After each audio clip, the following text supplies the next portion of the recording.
आप सभी को नमस्कार। आज मैं आप सभी के समक्ष पितृपक्ष की कथा सुनाने जा रही हूँ, जो कि श्री कृष्ण ने सुनाई थी।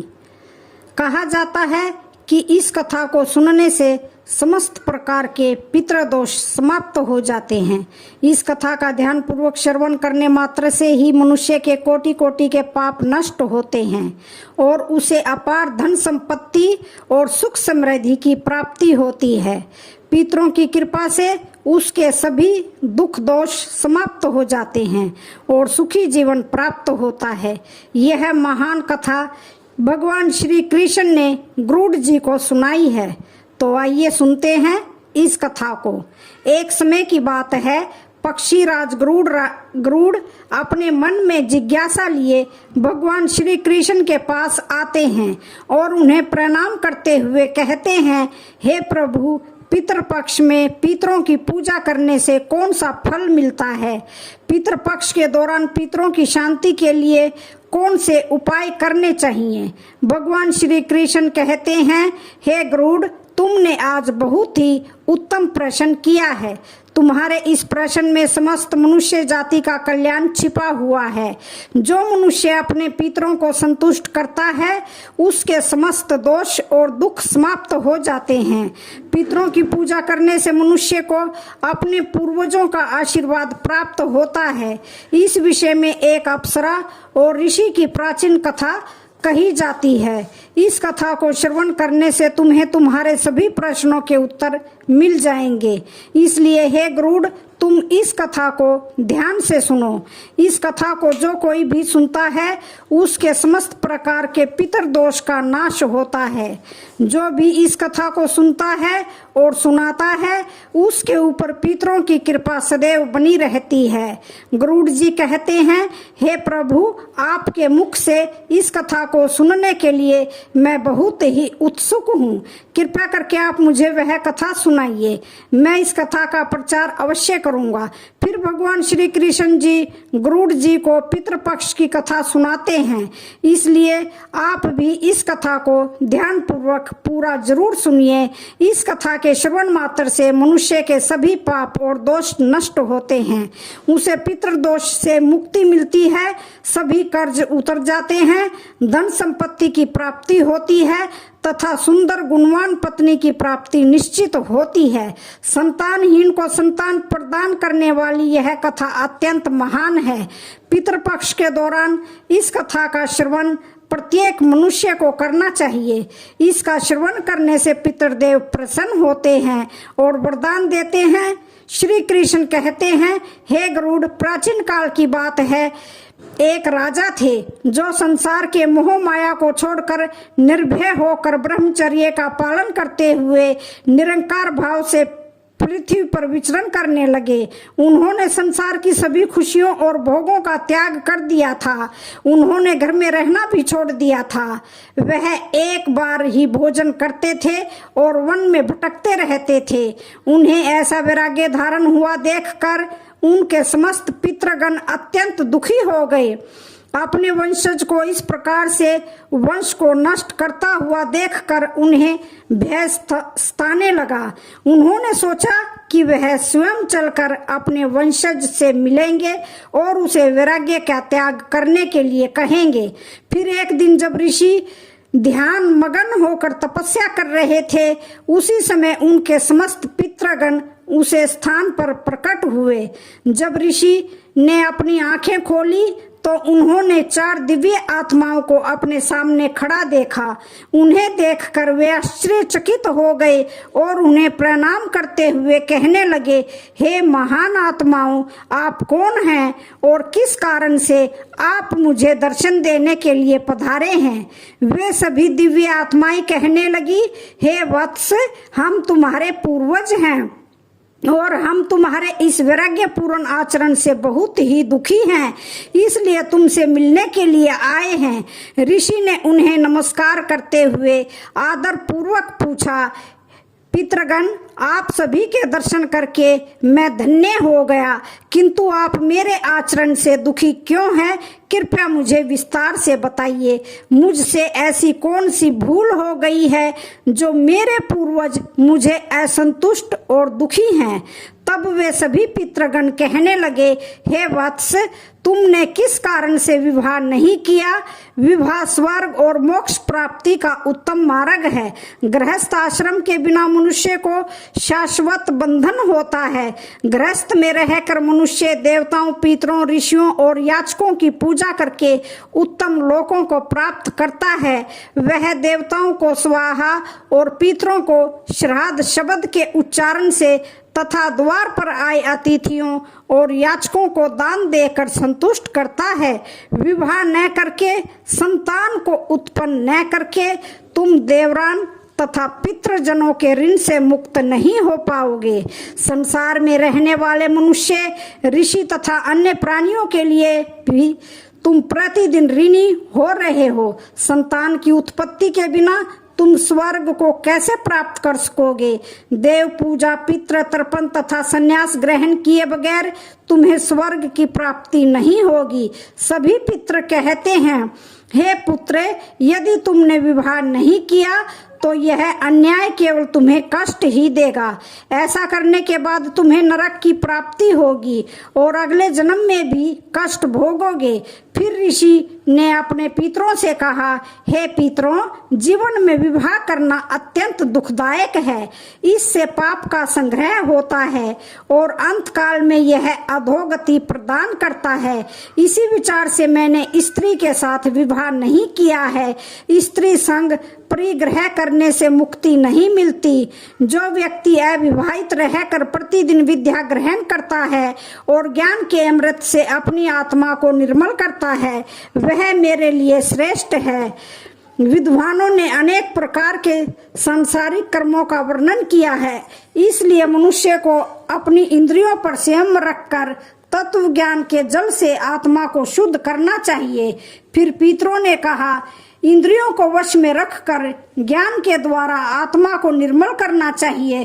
तुम्हारा यह कथन उचित है, किंतु यह कल्याण का मार्ग नहीं है जिस पर तुम चल रहे हो। यज्ञ, तप और दान के द्वारा अपने अमल को दूर करते हुए फल प्राप्ति की कामना से रहित जो शुभ और अशुभ कर्म है, वह बंधन के कारण नहीं होते। जो पूर्व का कर्म है वह भोग से नष्ट होता है। पूर्व जन्म का जो पुण्य कर्म है वह सुख दुख को भोगने से निरंतर नष्ट होता रहता है।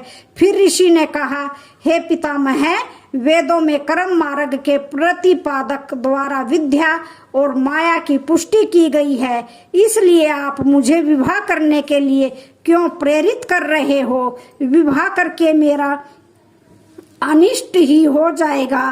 पितरों ने कहा, वत्स, कर्म द्वारा जो कुछ भी किया जाता है वह विद्या है। यह सत्य है, किंतु विद्या प्राप्त करना भी एक प्रकार का कर्म है। शास्त्रों में जो बेहद कम है, सज्जन पुरुष उनका उल्लंघन नहीं करते, उन्हें उसी से मोक्ष की प्राप्ति होती है। शास्त्रों में पुरुष को विवाह करने की आज्ञा दी गई है। विवाह न करने पर पुरुष को मुक्ति नहीं मिलती है। संतान के बिना उसे मोक्ष नहीं मिलता है। संतान के द्वारा किए गए श्राद्ध कर्म से ही उसे मोक्ष मिलता है। इसलिए ही पुत्र, तुम विधि पूर्वक विवाह करो। विवाह न करने से तुम्हारे सभी कर्म भी नष्ट हो जाएंगे और तुम विफलताओं को ही प्राप्त करोगे। यदि हमारा वंश नष्ट हो जाएगा तो हमारी आत्माएं अतृप्त ही रहेंगी। विवाह करके, संतान उत्पन्न करके ही तुम अपने पितरों को संतुष्ट कर सकते हो। श्री कृष्ण कहते हैं, हे गरुड़, इस प्रकार से अपने पितरों के वचन सुनकर ऋषि को बड़ी ग्लानि हुई। उन्होंने विवाह करने का निश्चय किया। फिर ऋषि ने अपने पितरों से कहा, हे पितृगण, अब तो मैं बूढ़ा हो गया हूँ। कौन मुझे अपनी कन्या प्रदान करेगा? वैसे भी मुझ जैसे वृद्ध व्यक्ति के लिए विवाह करना अत्यंत कष्ट साध्य है।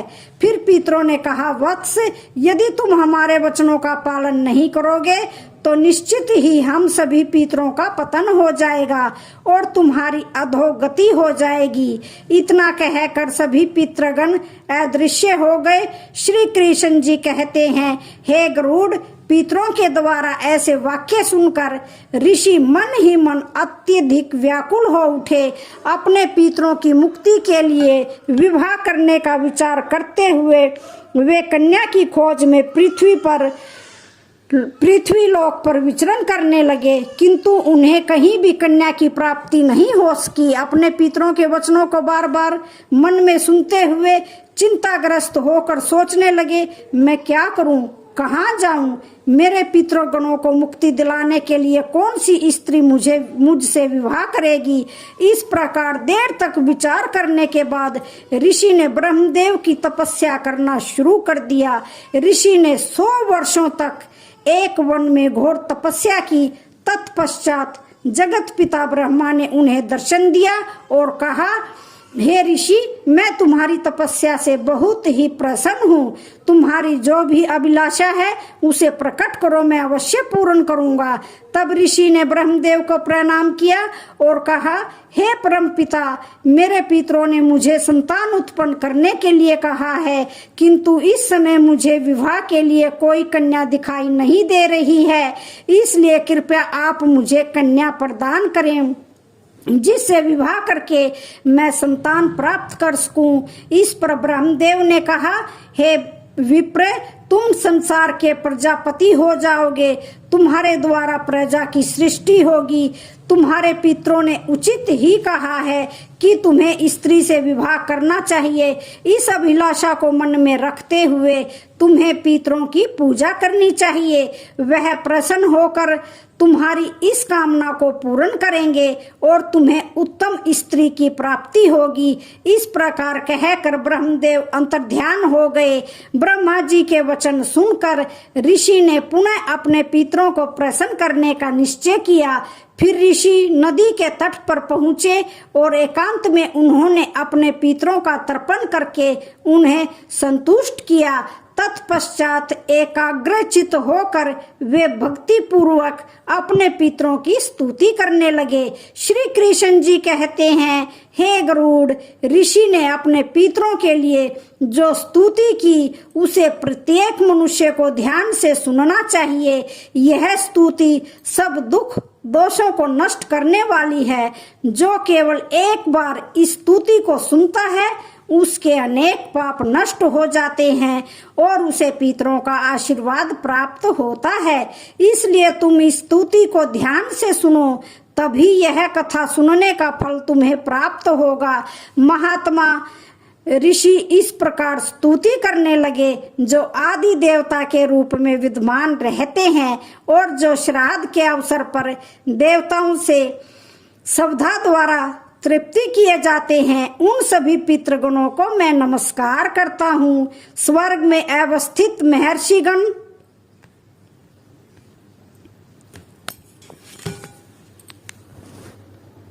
भक्ति मुक्ति की कामना से मानसिक श्रद्धा द्वारा जिन्हें भक्ति पूर्वक तृप्ति करते हैं, उन सभी पितरों को मैं प्रणाम करता हूँ। अग्नि, शमन, बड़े सहित अजा और सोमक नामक पितृगण हैं। वे सभी इस श्राद्ध में मेरे द्वारा संतृप्त होकर तृप्ति को प्राप्त करें। अग्निशाक पितृ मेरी पूर्व दिशा की रक्षा करें। बरिषद नामक पितृगण सर्वदा मेरी दक्षिण दिशा की रक्षा करें। आग पितृजन पश्चिम दिशा की तथा सोम पितृगण उत्तर दिशा की रक्षा करें। यह समस्त पितृजन राक्षस, भूत, पिशाच और असुर गणों के कारण उत्पन्न दोष से नित्य सब प्रकार से हमारी रक्षा करें।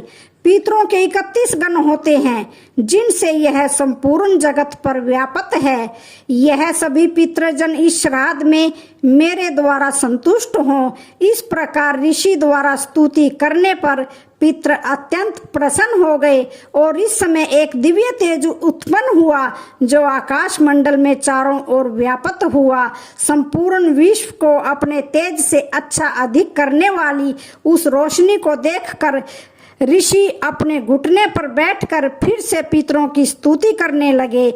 ऋषि की स्तुति सुनकर पितृगण अत्यंत प्रसन्न हुए और वह उनके सामने प्रकट हो गए।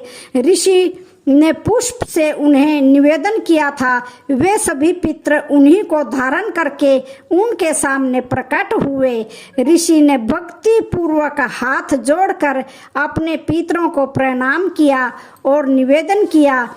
पितृगण प्रसन्न होकर कहते हैं, पुत्र तुम्हारी यह स्तुति से हम अत्यंत प्रसन्न हैं, इसलिए अब तुम्हारी जो भी कामना हो वह निसंकोच होकर कहो। फिर नतमस्तक होकर ऋषि ने पितरों से कहा, हे पितृदेव, ब्रह्मदेव ने सृष्टि की रक्षा करने के लिए मुझे प्रजापति बनाया है, इसलिए मैं आपसे संतान उत्पन्न करने में समर्थ गुणवान चरित्रवान पत्नी की कामना करता हूँ। फिर पितरों ने कहा, इसी स्थान पर अभी इसी क्षण तुम्हें उत्तम मनोरमा पत्नी की प्राप्ति होगी और उसी से तुम्हें पुत्र होगा। ऋषि का पुत्र बुद्धिमान और बलशाली होकर तीनों लोकों में ख्याति प्राप्त करेगा। उसके भी अतिशय बलवान महापराक्रमी महात्मा और पृथ्वी का पालन करने वाले बहुत से पुत्र होंगे। इतना कहकर समस्त पितृगण ऋषि को आशीर्वाद देकर उसे उस स्थान से अंतर्ध्यान हो गए। पितरों के अंतर्ध्यान होते ही पितरों की कृपा से इस समय उस नदी के मध्य से ही ऋषि के समीप प्रिय लगने वाली सुंदर श्रेष्ठ एक अप्सरा प्रकट हो गई। उस श्रेष्ठ अप्सरा ने मधुर वाणी में महात्मा से कहा, हे वरुण के पुत्र, महर्षि पुष्कर द्वारा मेरी एक अतिशय सुंदर कन्या उत्पन्न हुई है। मैं उस सुंदर रूप वाली कन्या को भार्या के रूप में आपको प्रदान करती हूँ।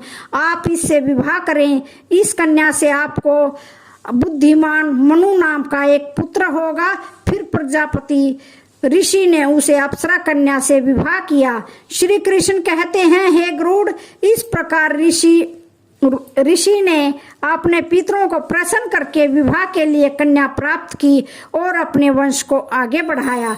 कथा के अंत में भगवान श्री कृष्ण जी ने गरुड़ जी को पितरों को प्रसन्न करने के अनेक उपाय विस्तार से बताए हैं। यह उपाय मनुष्य के जीवन में पितृ दोष को समाप्त करने और पितरों की कृपा प्राप्त करने के लिए अत्यंत आवश्यक माने जाते हैं। श्री कृष्ण ने गरुड़ जी से कहा कि पितरों को प्रसन्न करने के लिए कुछ विशेष अनुष्ठान, तर्पण और धार्मिक कार्यों का पालन करना बहुत ही जरूरी होता है। तो आइए जानते हैं उन महत्वपूर्ण उपाय के बारे में। पितरों को प्रसन्न करने का सबसे पहले और मुख्य उपाय तर्पण है। तर्पण का अर्थ है जल अर्पण करना। पितृ पक्ष के दौरान पवित्र जल को हाथ में लेकर पितरों का आवाहन करते हुए उन्हें जल अर्पण करना चाहिए। तर्पण में काले तिल, जल, दूध और कुश का उपयोग किया जाता है। यह कार्य पवित्र मन और श्रद्धा से करना चाहिए, जिससे पितृगण तृप्त होकर प्रसन्न होते हैं। तर्पण करते समय ओम पितराय नमः श्रद्धा मंत्र का उच्चारण करना चाहिए, जिससे पितृ संतुष्ट होते हैं और आशीर्वाद प्रदान करते हैं। श्री कृष्ण कहते हैं, श्राद्ध कर्म पितरों की तृप्ति के लिए एक महत्वपूर्ण अनुष्ठान है। इसमें पितरों के निमित्त भोजन, फल और वस्त्र अर्पण किए जाते हैं। श्राद्ध कर्म करने वाले व्यक्ति को ब्राह्मणों को भोजन कराना चाहिए और उन्हें वस्त्र एवं दक्षिणा देकर आशीर्वाद लेना चाहिए। श्राद्ध के दिन विशेष रूप से सात्विक भोजन बनाना चाहिए, जिसमें खीर, पूरी, सब्जी और अन्य पौष्टिक एवं ताजा खाद्य पदार्थ शामिल हों। इस भोजन को पवित्रता के साथ पितरों के निमित्त अर्पण किया जाता है। तीसरा उपाय श्री कृष्ण ने बताया, गाय, ब्राह्मण और अन्य जीवों को भोजन पितरों को प्रसन्न करने के लिए गाय, कुत्ते, कौवे और ब्राह्मणों को भोजन कराना अत्यंत शुभ माना जाता है। इन्हें भोजन अर्पण करने से पितृ तृप्त होते हैं और प्रसन्न होकर आशीर्वाद देते हैं। विशेष रूप से श्राद्ध के दिन श्राद्ध के दिन गाय को हरी घास और रोटी खिलाना और कौवे को चावल व खीर खिलाना शुभ माना जाता है। इन कार्यों को करने से पितरों की कृपा प्राप्त होती है और पितृ दोष से मुक्ति मिलती है। श्री कृष्ण जी कहते हैं, पीपल और तुलसी के वृक्ष की पूजा करना पितरों को प्रसन्न करने का सबसे महत्वपूर्ण उपाय है। पीपल का वृक्ष पितृगणों का निवास स्थान माना जाता है और तुलसी का पौधा देवी लक्ष्मी का प्रतीक होता है। श्राद्ध के दिन पीपल और तुलसी की पूजा करके पितरों को तृप्त किया जाता है। पीपल के वृक्ष के नीचे दीप जलाने से पितृगण प्रसन्न होते हैं और परिवार को सुख समृद्धि का आशीर्वाद देते हैं। भगवान श्री कृष्ण ने गरुड़ जी को बताया कि जो व्यक्ति पितृ दोष से पीड़ित होता है उसे गया जी या अन्य पवित्र तीर्थ स्थलों पर जाकर पिंडदान करना चाहिए। गया जी में पिंडदान करने से पितृ संतुष्ट होकर मोक्ष को प्राप्त करते हैं और वंशजों को आशीर्वाद देते हैं। पिंडदान के समय काले तिल, कुश और चावल का उपयोग करके पितरों को अर्पण करना चाहिए। यह प्रक्रिया पितरों को तृप्त करती है और उनकी आत्मा को शांति प्रदान करती है। श्री कृष्ण जी कहते हैं, पितरों को प्रसन्न करने के लिए व्यक्ति को श्राद्ध पक्ष के दौरान व्रत रखना चाहिए। इस समय सात्विक आहार ग्रहण करना चाहिए और ब्रह्मचर्य का पालन करना चाहिए। भगवान श्री कृष्ण ने गरुड़ जी से कहा कि श्राद्ध पक्ष में मांस, मदिरा और तामसिक आहार का सेवन नहीं करना चाहिए। व्रत के दौरान भगवान विष्णु, शिव और देवी लक्ष्मी जी की आराधना करनी चाहिए। इससे पितरों की आत्मा को शांति मिलती है और वह प्रसन्न होकर आशीर्वाद प्रदान करते हैं। श्री कृष्ण कहते हैं, पितरों को संतुष्ट करने के लिए गरीब, ब्राह्मण और साधुओं को अन्न दान और वस्त्र दान करना चाहिए। यह कार्य विशेष रूप से श्राद्ध पक्ष के दौरान करने से पितरों की आत्मा को तृप्ति प्राप्त होती है। अन्न दान और वस्त्र दान करने से मनुष्य को पुण्य की प्राप्ति होती है और पितृ दोष से मुक्ति मिलती है। इस कार्य से पितृ प्रसन्न होकर घर परिवार की सुख समृद्धि का आशीर्वाद देते हैं।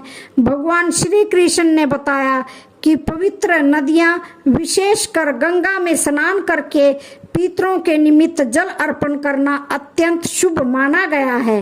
गंगा जल पितरों की तृप्ति के लिए सर्वोत्तम होता है, जिससे पितृ दोष समाप्त हो जाते हैं। गंगा में स्नान करने से व्यक्ति के पाप धुल जाते हैं और पितरों की आत्मा को शांति मिलती है। इस कार्य से पितृ प्रसन्न होकर आशीर्वाद प्रदान करते हैं। श्री कृष्ण कहते हैं, पितरों को प्रसन्न करने के लिए सत्संग में शामिल होना और पवित्र ग्रंथ जैसे भगवत गीता का पाठ करना अत्यंत लाभकारी माना जाता है। पितरों की शांति के लिए गीता के 11वें अध्याय का पाठ विशेष रूप से लाभकारी होता है। भगवत गीता के पाठ से पितरों की आत्मा को शांति मिलती है और उनके वंशजों पर उनकी कृपा बनी रहती है। भगवान श्री कृष्ण ने गरुड़ जी को यह भी बताया कि जो व्यक्ति इन उपायों को श्रद्धा और विश्वास के साथ करता है, उसके जीवन में सभी प्रकार के सुख व समृद्धि प्राप्त होते हैं। पितरों की कृपा से उसके समस्त दोष समाप्त हो जाते हैं और परिवार में शांति बनी रहती है। इन उपायों को नियमित रूप से करने से पितृ दोष से मुक्ति मिल जाती है और पितृ प्रसन्न होकर वंशजों को आशीर्वाद देते हैं। श्री कृष्ण ने गरुड़ जी से कहा, हे गरुड़, जो भी व्यक्ति इन उपायों का पालन करता है उसे पितृ दोष का कभी सामना नहीं करना पड़ता और उसके पितृ सदैव प्रसन्न रहते हैं। इस प्रकार भगवान श्री कृष्ण ने पितरों को प्रसन्न करने के विभिन्न उपाय विस्तार से बताए, जिन्हें हर व्यक्ति को पितृ पक्ष में करना चाहिए। तो इस प्रकार से गरुड़ पुराण में पितृपक्ष की कथा का वर्णन किया गया है। तो आज की वीडियो का यहीं पर समापन होता है। वीडियो अच्छी लगे तो चैनल को लाइक शेयर सब्सक्राइब जरूर करें। धन्यवाद।